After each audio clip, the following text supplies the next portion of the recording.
The No Nonsense Roundtable, a weekly radio show and podcast where host Dom Geneva interviews guests from all walks of life, all with amazing stories to tell. And now, here's your host, Dom Geneva.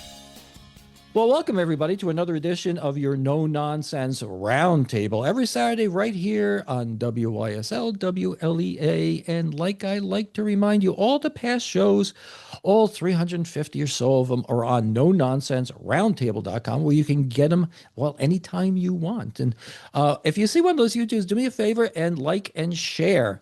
And if this show is about people you know, you want to know more about, and people you don't know that you should know, I have a fella on my YouTube right now, Adam Schwartz, and he is the CEO president of Crowds on Demand. Is that the CEO president? Is that what you are? I would imagine. Yeah, I run the company. I hate those sort of titles when you're dealing with we're not IBM. You don't need 50 different titles for yourself, but I am the person who runs the company and I am the one who started it. So you can do with it what you will from the title perspective.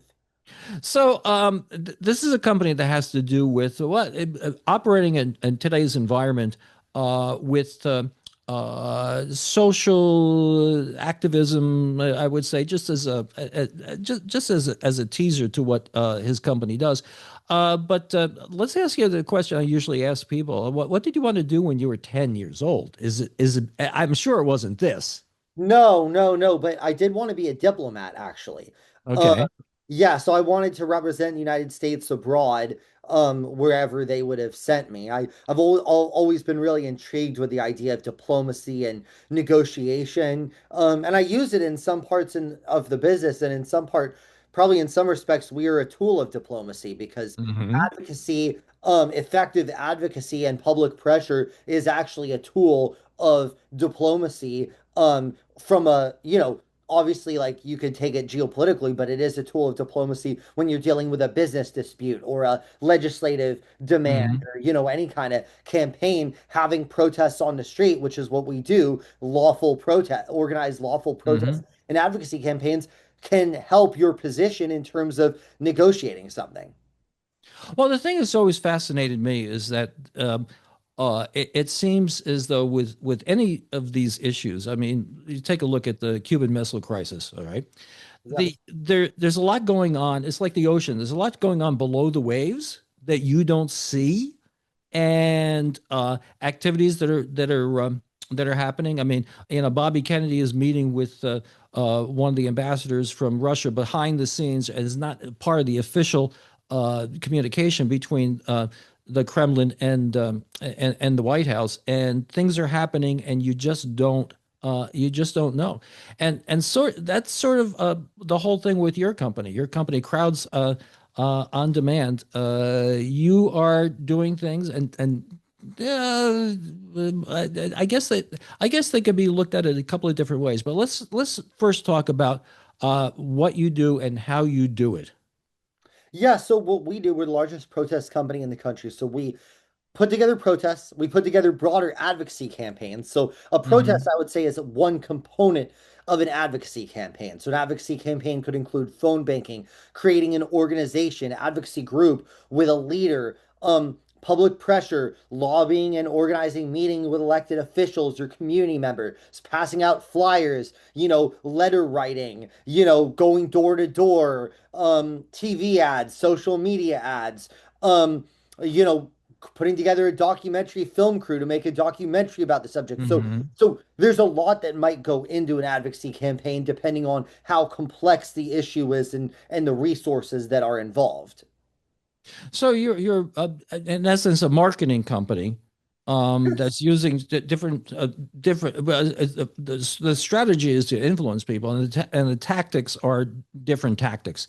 So Correct. let's pretty much. So let's talk about some of the things that you've done. I mean, the most rewarding or successful thing that you've done. Let's talk about that.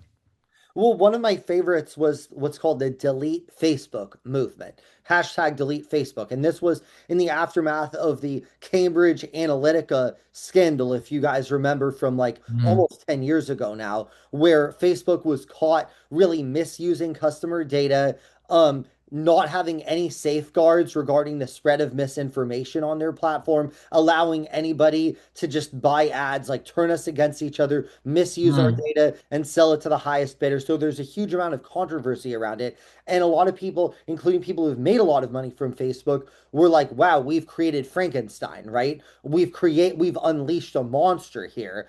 And we created this campaign called Delete Facebook, which really like despite the hashtag, it was we wanted a very like innovative hashtag, like a very like punchy hashtag, but really the Hmm. focus was to call them out and to on the moral rot of that company of turning us against each other. And I mean, if you look at what our campaign involved protesting at Capitol Hill outside Mark Zuckerberg's estate, outside Facebook headquarters, right? Among a lot of other places. And actually, I give myself credit for, in part, for renaming Facebook. They call themselves Meta now. Um, Hmm. and they renamed themselves shortly after that campaign. And they also made it much harder to do political advertisements on their platform. So Hmm. that's a great example. I mean, social media is probably the existing social media companies are probably one of the biggest threats right now to America because of how they divide us against each other. They use all of our worst emotions, fear, envy, anger, hatred, resentment, all of the deadly sins, all the seven deadly sins, right? They use to and with great effect because of these algorithms and now AI has intensified that. So social media isn't inherently bad, but the companies that are out there have just really not served this country well. And I was really proud to be part of that, but I think there's a lot more that needs to be done. I couldn't agree with you more. I came up with this concept earlier in the year and I wrote an article for the Rochester Business Journal. I'll think you'll concur with this thought. And it was called social media myopia, and that people don't understand the effect that social media is having on our society. And here's the thing: it speaks to your point. They've found a way of monetizing discontent. Yes. Yes. Now discontent is a product. What's their product? Their product is this discontent, because discontent gets you more likes, gets you more views, gets you more activity. It keeps you on the site longer. I mean, people are motivated by two things, right? It's either getting something or having something taken away from them, and And it does both. It does yeah. both. Yeah, it does. But the thing is that I think you're absolutely right, because now the fringes have a voice that they didn't have before, right? I mean, isn't that part of this? Yes, correct. It amplifies the fringe voices, but what's like, look, I'm a free speech person, so I think the fringe should have a voice, even if I don't agree with it.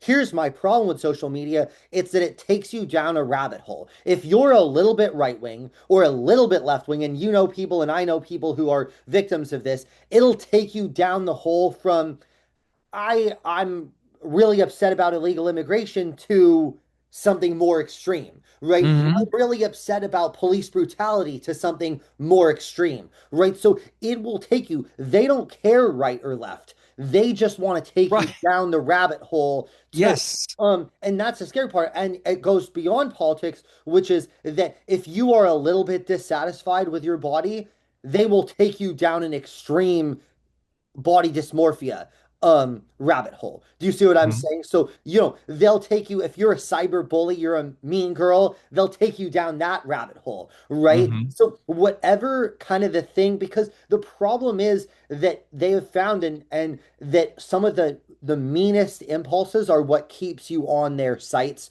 the Hmm. longest. You see what I'm saying? And Hmm. that's why. So that's why I was really proud, not to get too much off track with this, but I was really proud to be part of the movement. It's really something that we need to do more about. But these are the kind of nuanced points. And by the way, no traditional PR firm will handle that. Why? Because they're too worried about losing the business from the big tech. See, as an Yes. independent firm, we don't have these like large interests to satisfy. So we can take on these independent campaigns. Another one, we've taken on big pharma when and the insurance companies. So for example, the insurance companies were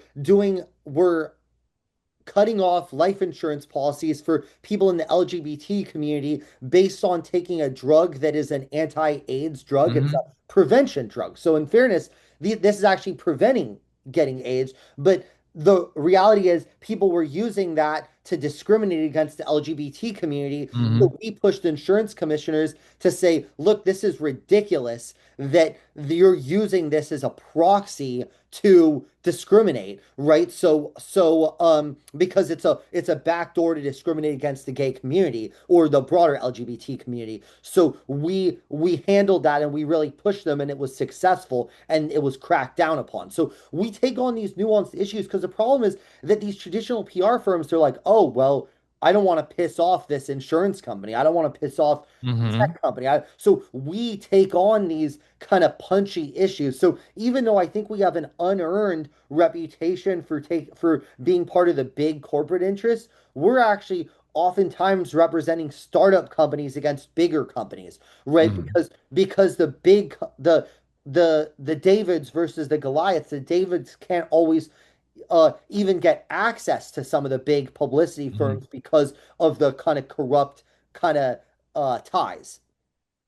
So, I guess one of the questions I have is that, or feelings from talking to you about this whole situation, is that there's a certain psychological manipulation that is very profitable for these big companies. But well, isn't there an awful lot of money going into this whole process too? You know, I was Soros and all this other stuff, or not, or is that Oh, just a well, rumor or whatever? I mean, you're saying is it are a ton of billionaires trying to use advocacy groups to influence the country to their desires? hmm. Of course they are. Of course they are. I mean, this is the United States of America. We're a capitalist country. This is not a new phenomenon. I Hmm. mean, you think Leland Stanford, the railroad barons weren't trying to do the same thing? So Good point. of course they're doing that. I mean, and it's not just Soros on the left. You got Elon on the right. You've got, the Koch brothers, the Adelson. Yeah, I mean, you've got like so many of the Miriam Adelson. You've got Reid Hoffman on the left, right? I mean, you got a Hmm. ton of these people who are all Laurene Powell jobs. Like, of course, these people are doing it. I mean, I think the real question is, are they doing something unlawful or not? And that's the part that I think is a reasonable question. And for the most part, I am like, that's really the question. Not, of course, they're trying to influence things to their liking. I mean, billionaires have always done this since the history of our country. I mean, the founding of Hmm. our country was really wealthy individuals who were upset about the British, right? Like, come on, this is the 250th anniversary. Let's be real. These were all wealthy people who were not happy with the British. So they created the kind of the foundations of this country, right? So the idea of wealthy people being active in kind of Hmm. public policy is really not a new concept. So, how do you get paid? I mean, from smaller firms or organizational groups or what? Everything, all of the above, right? So some of Hmm. our clients are just individuals. So we Hmm. sometimes work on behalf of well-to-do individuals who want to engage in politics, but don't want to directly engage because they're worried about the cancel culture, right? Because we have right-wing Hmm. cancel culture, we have left-wing cancel culture, right? Hmm. Like it's a scourge on the earth, in my opinion. But like if you're a CEO of a company, or on a board, and it comes out that you funded this, like you're a Democrat, you're a Republican, they're going to try to cancel you. The other side is going to try to cancel you. It happened under the Biden administration against conservatives, and we're proud to work with conservatives. It's happening now under Trump administration against people on the left, and we're proud to help both because I just oppose cancel culture. So part of it is facilitating that. Part of it is handling outside the box things. So we've helped with PR stunts, like company corporate launches, like Hmm. launch campaigns to launch new businesses like startups. We've also created advocacy groups to kind of raise awareness about corporate malfeasance, and sometimes that's from a competitor, and sometimes it's just from a purely interested party. Hmm. So one of the tactics you were talking about is people that are protesting. Protesting these days is a lot different than it was years ago. I have a good friend of mine. who she's older than I am, and she was involved in the social movement back in the day, the March on Washington, whatever. Yeah. And back then it was quieter and it was gumming things up. I mean, there wasn't the violence that you have now, not generally speaking. And and her job was to teach people how to get arrested Yeah. and that and completely different concept than now. And Completely different. one of the things I was talking to the fellow this the um, a chief of police here in Rochester. He says, yeah, back in the day, when we had a protest, we would go to the protesters and say, well, who wants to be arrested today? And they would gentlemanly, they would go and find the people who want to get arrested, and so And the some name. people wanted to. Yeah, Yes, they correct. wanted to, Yeah. but it was more in the umbrella of Gandhi and Martin Luther King Jr. Yeah. And that seemed to be the culture back then. Hmm. And now it seems to be, well, I mean, the edges of this thing are pretty violent. So, I mean, Yes. you comment on that if you would, please. Well, first of all, so what Crowds on Man does is lawful protests. So obviously nonviolent, but in addition, like we follow the laws. So we wouldn't, like some of what you're referring to is someone who wants to lie in the middle of Fifth Avenue, for example, which is Hmm. not violent in and of itself, but it is unlawful. And you Hmm. should be arrested for that. But we don't engage in such things. So if we're blocking off the street, it's because we have a permit to do so, right? So look, I think I understand that style. That is not my style of protest. I find that the best style of protest is the kind that is lawful, where we seek to have conversations, because no one is wants to talk to you when you're blocking off their commute to work. I mean, there's this very viral video that of this like kind of white hippie looking guy Hmm. blocking off the street, and there's an African American woman who's trying to get by in her car. She says, I'm going to lose my job, if I don't get there. And he's protesting for, racial equity or whatever, theoretically on her behalf, he would think. But she was like, I need to get to work. I need to like get to work, and then I need to pick up my kid. And he's like, what is work, dude? Like, so yeah, I think that, but so like this is someone who in theory could be convinced to join whatever he's fighting for, but now is going to be like F this, right? So Hmm. I find that when you have conversations with people, when you have an articulate, I always train my people. Now, do we do it right 100% of the time? Probably not. But I try to train my people to say, look, if you're someone who's on the other side of the issue, knows nothing about the issue, maybe doesn't want to know anything. How am I going to convince those people to join my cause? Right. Hmm. And to do it in that context of educating, right? Not screaming at or intimidating. Hmm. Well, I think that's part of the thing about my concept of myopia is that it's very hard to get somebody on your side when you're yelling at them. Correct, correct, absolutely correct. There's only two ways of getting something done. It's either cooperation or domination. Yeah. And the thing is that when it gets to be the point of you're stopping somebody from being able to go to work in their own best interest and whatever, you are doing something in my mind that's counterproductive. But that's got to be a very Correct. hard thing for you to manage in your business. Oh, not at all hard to manage. I Oh, mean, really? well, it takes some work, but it like we've been in business for 15 years and never had an incident. And here's what we do. Really? That's So I'll, wonderful. so I'll tell you two things that we do to mitigate this problem. Number one, we vet our clients. I like to take on nuanced causes. I told you about the delete Facebook. I told you about Hmm.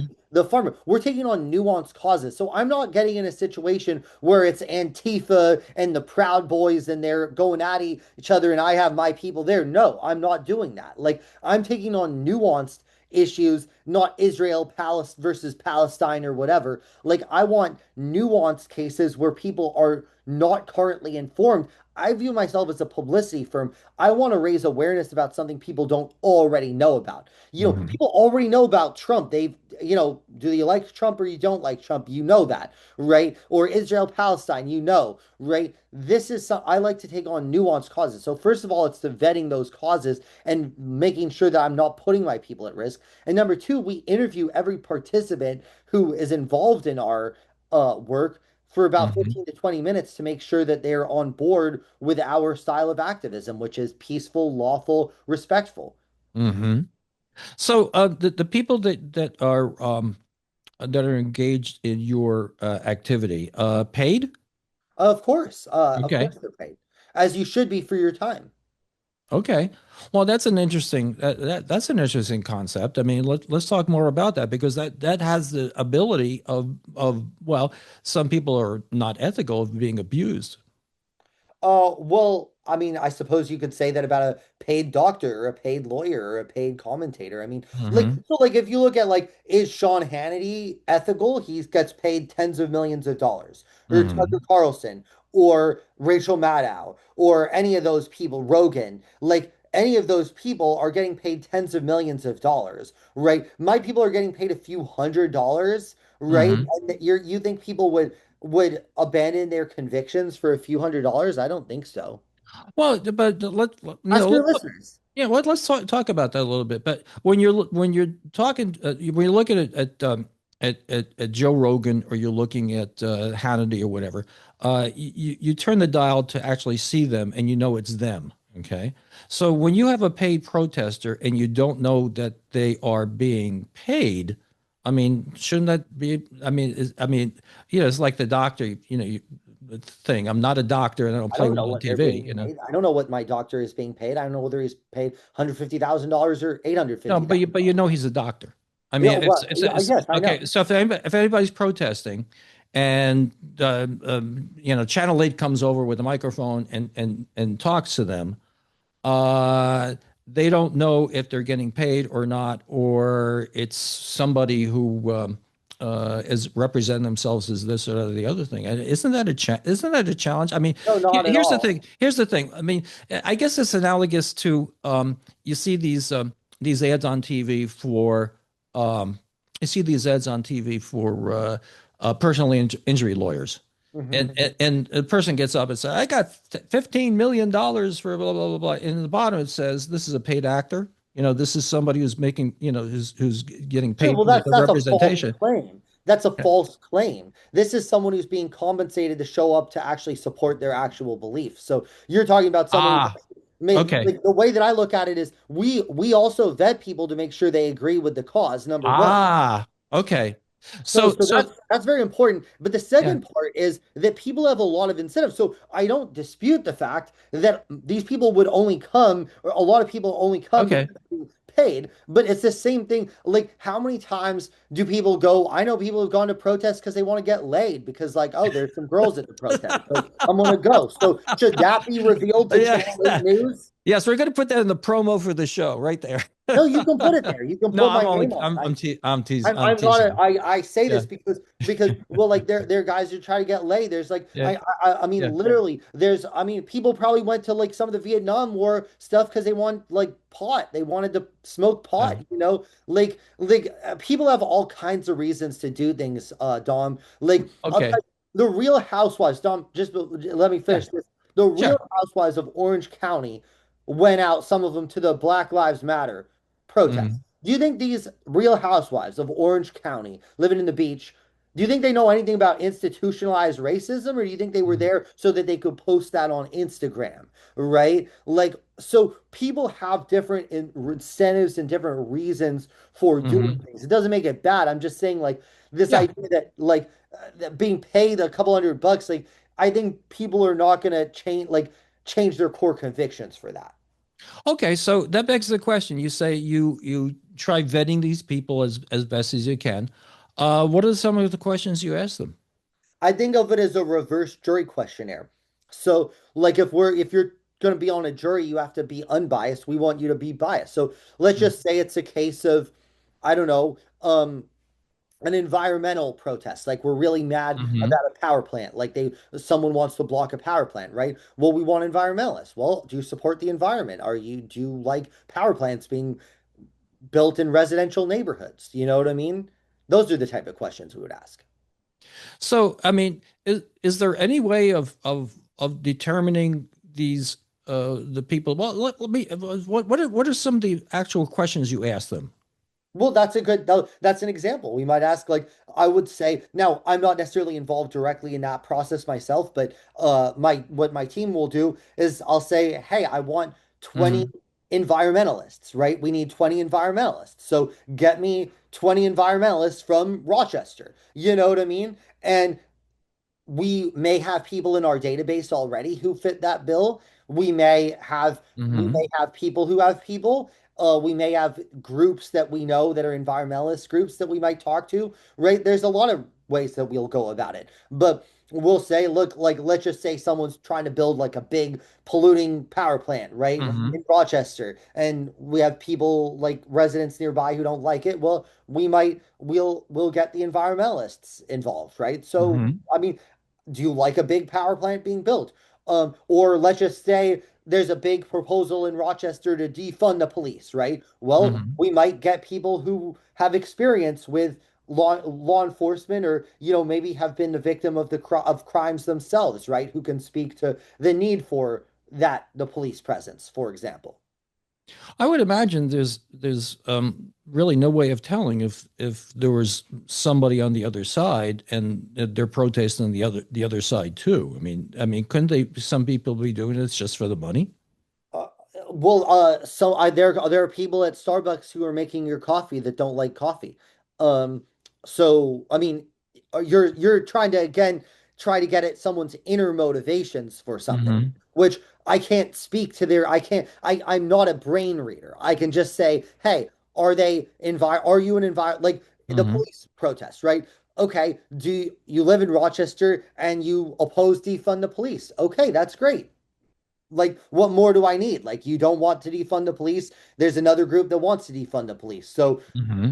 you want the police to be funded. So come out to this thing and we'll compensate you.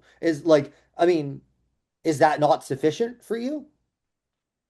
Well, this is a very interesting concept because I don't think back in the day, people were getting compensated for for their time for doing that. The other thing, Have you studied the work of, I mean, believe me, people were being more than compensated.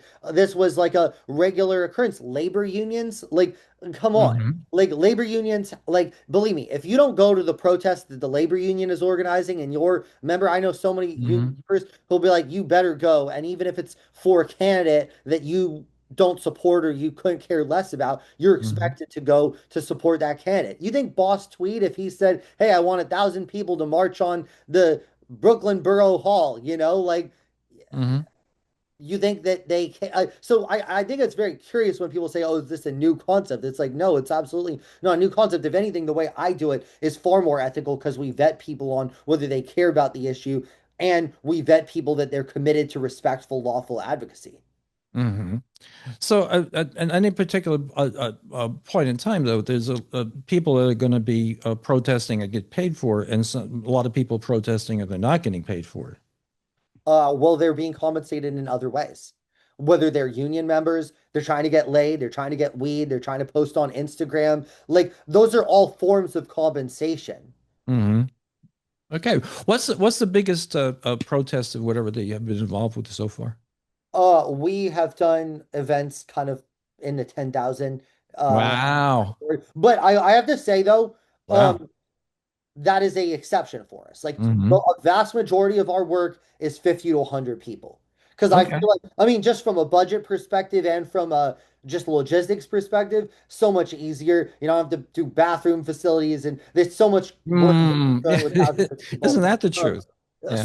so when you're dealing with 50 to 100 people, much easier. I just much prefer it. And most of what you want to get done, you can do with like not that many people if you're focused. So one of the Hmm. things that I always try to push my clients to do, Dom, is to be very focused in their activism. Hmm. Be very laser focused. Like, what am I trying to achieve? Define it. Who has the power to help me get there?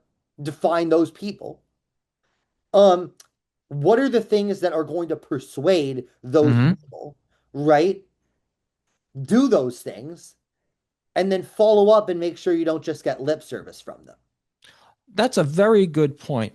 So, how do you judge a successful outcome? What is a successful outcome for you with one of these events? Well, that's entirely for the client to determine. So if we're Ah. doing a product launch, if we're doing a product launch for a like a new company, maybe it's getting publicity for that product. If it's a PR stunt at a trade show, maybe it's a ton of leads for their sales, right? Mm. If it's um if it's raising awareness about corrupt practices from a company, maybe it's those practices changing or them being broadly held accountable and experiencing the fallout from that, right? So Mm. it is not for me to determine. I mean, I will determine Mm. there's I have my own Yeah. definition of when a event has been successful, but the clients will have different objectives that they have. So what they're trying to do. And it's Mm. one of the things that's really important in any field of business, and you're a very experienced business person, Dom, is that I try to understand what is their actual objective, right? So, okay, I want bad publicity about this company. Well, why do you want the bad publicity? You just want to stick it to them, or are you trying to get them to change their practices, right? And like, I think this company is racist, for example. Well, what are the things that they could commit to that would make them not racist, right? Hmm. That would end that practice. So it helps when you also can articulate asks, because then when you're Hmm. doing a protest, it helps. It's very frustrating to have protesters outside and be like, "What do you want?" And to be like, "We don't Yes. know." That's why Occupy Wall Street was such a miserable failure, because they had no coherent demands, right? It was Yeah. actually a very well attended protest, got a ton of publicity. But look, it's been 15 years and the Wall Street people are more successful than ever. So it's been Hmm. abysmal. It's like humiliating for those people to have even been a part of that. I would be embarrassed to be a part of it, given how little it accomplished. Well, I mentioned on the show quite a few times. I've read this book by the fellow by the name of Robert DeBar, Frederick DeBar, and how the social justice system has been eaten by the elites, Yeah. and what his contention is that a lot of these things happen, like you were talking about. And as a matter of fact, he talks about Occupy Wall Street. What is your objective? I mean, like, what is if we were to wave a magic wand and say, "What do you want?" They couldn't agree on what they wanted because there was no leadership to it. Yeah. Now, let me ask you a question. Give me your feelings about this no kings thing. I think it's growing. I think it's growing. I think the challenge with the movement is bringing in the people who are not um who are in the middle, right? Because what I see is a lot of the same people going, but the question is, will they be able to get a broader coalition than the people who've always hated Trump for the last 10 plus years? Do you see what I'm Hmm. saying? So there's a group of Americans that have always hated Trump. They hated him before, as soon Oh as he yeah, walked down that escalator, right? yeah. But the question is, are they going to get, like, there's two kind of groups that I think that are vulnerable, right, to lose from the Trump coalition. Number one is the nationalist right, like the Tucker Hmm. Carlson, Marjorie Taylor Greene, right, who are upset with the fact that he's kind of sold out to foreign countries and whatever, accepted a plane from Qatar, gotten us into wars, all that, Hmm. despite his promises. So you certainly have that nationalist, native, whatever you want to call it, the Tucker Carlson, Hmm. Marjorie Taylor Greene group that doesn't like him. But I don't think they're participating in No Kings, but that is a group that could be brought into the fold, right? And the second group you have is moderate Republicans who are upset with the cronyism Hmm. in this administration, right? And I don't really need to list all of the things, or even the Hmm. incompetence, right? Like, we started a war with Iran. We spent 100 billion on the war, probably more, and now we're going to spend $300 billion to give them. We're giving them 300 billion now, Hmm. apparently. So I'm like, okay, so there are a lot of people who are just like, this is just smacks of incompetence, right? So Hmm. it strikes me that there's like the moderate Republicans the McCain Republicans, whatever you want to call them, and Hmm. the nationalist right could, and then I think there's a third group that I forgot to mention, which is just sort of what I say the disaffected voters. They're kind of the anti-incumbent Hmm. voters. They voted for Barack Obama in 2008, and then they voted for Donald Trump, 2016, maybe Biden in 2020 and Trump in 2024 that are always kind of the anti-incumbency people because they're Hmm. kind of like everyone sort of effed them over, right? They all make the promises and then the promises never Hmm. come through, right? So the challenge with No Kings is it feels like it's growing. It feels like there's a message that's compelling, but it doesn't, it feels like are they getting people beyond the usual people that show up to these things? Well, the thing I look at with that, and a little bit of a marketing guy that I am, I look at like, okay, again, if you were to wave a magic wand, what would you do? Okay, so if you said no kings, let's register you to vote. If you're not voting, let's get you involved in whatever of these actual things rather than just agreeing to a concept. You agree to a concept that there should be no kings. Okay, we can all agree there's no kings. Okay, I got that. But at the end of the day, like having a bunch of people blocking off a corner of Main Street or whatever, or maybe not blocking off, but a line of people saying no kings. I don't know exactly what is Sure. accomplishing. I mean Yeah, that sure. that that that's my like where's the beef? Well, I Where's think the it has a more, so I'll put it this way, like I'm mixed on this because I think it has a great, it almost has a greater effect in places that are either middle road, middle, purple areas or red areas. okay, Like if you're I in could New buy York that. City, Yeah.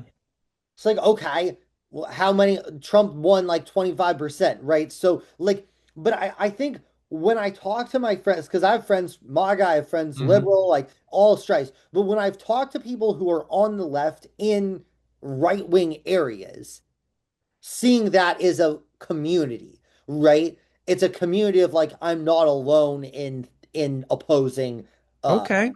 so I do think that there is some value of that, but I agree that a lot of it is it could be more a lot more effective. It could what I say is that they need to Yeah. coalition build. And I said those are Mhm. three coalitions that I think that they need to figure out how to bring somehow into the fold. I mean, I don't know whether they can bring all three because some of it is like Mhm. self-defeating, but certainly like you've got nationalists, you've got moderate the nationalists, the moderates, and Mhm. the disaffecteds, right? And all of whom are not necessarily thrilled with what's going on. Well, and I, in the day, you had leaders of the movement. Whoever you're talking about, you're talking about Martin Luther King Jr. or whatever. There's no real leader of the No Kings movement. I mean, think about that. Well, I don't think that's entirely a bad thing. The problem with leaders is leaders can be creeps. And then when someone's a creep, then it Yeah. delegitimizes the entire movement. Well, So that's true. So I mean, even like look, like it's curious. Like I don't know what would have happened if everything had come out about Cesar Chavez, at Hmm. that time. I mean, there's a lot about Gandhi, that's come out. I mean, Martin Hmm. Luther King, obviously, not exactly a saint.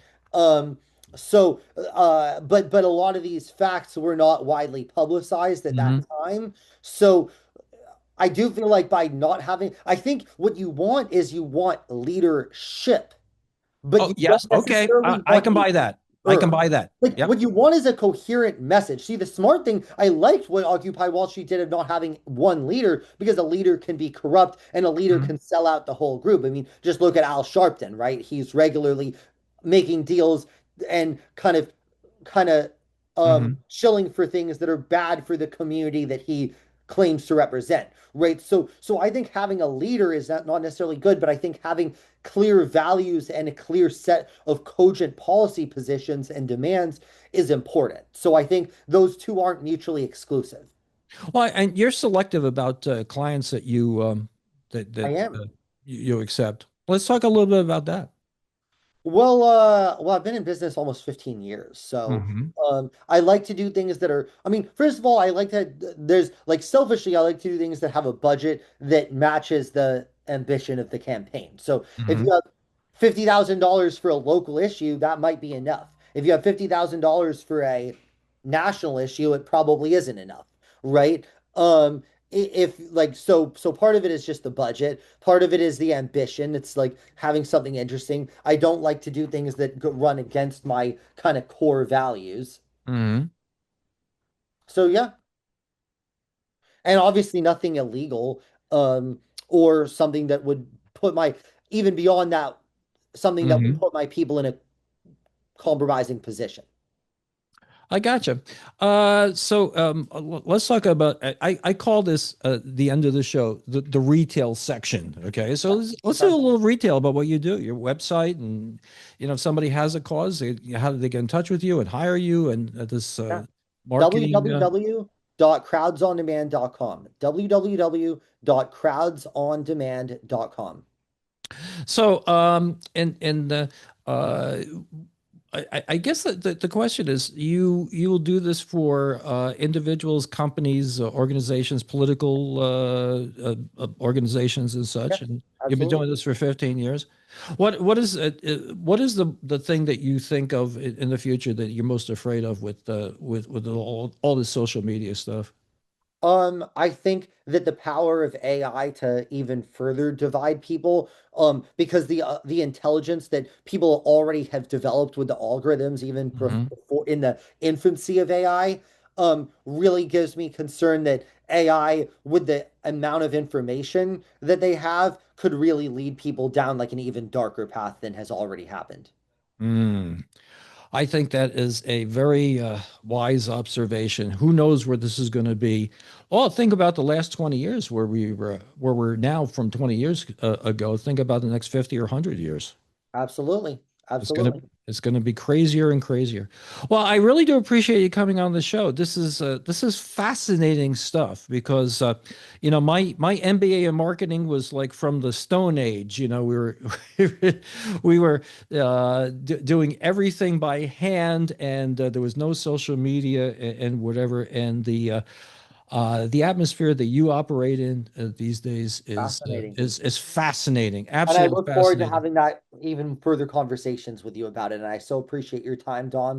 And you have a good one. Yeah, you too. And I'll welcome you back as soon as you want to come back. Anytime. Thank you. Thanks for listening. You can find our previous shows at nononsenseroundtable.com. Don't forget to like and subscribe, and we'll make more.